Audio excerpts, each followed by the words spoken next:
Today we celebrate the first glorious anniversary of the Information Purification Directives. We have created, for the first time in all history, a garden of pure ideology, where each worker may bloom, secure from the pests of vain contradictory thoughts.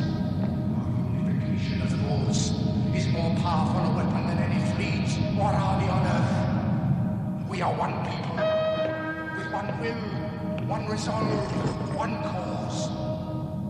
Our enemies shall talk themselves to death, and we will bury them with their own confusion. We shall prevail. On January 24th, Apple Computer will introduce Macintosh.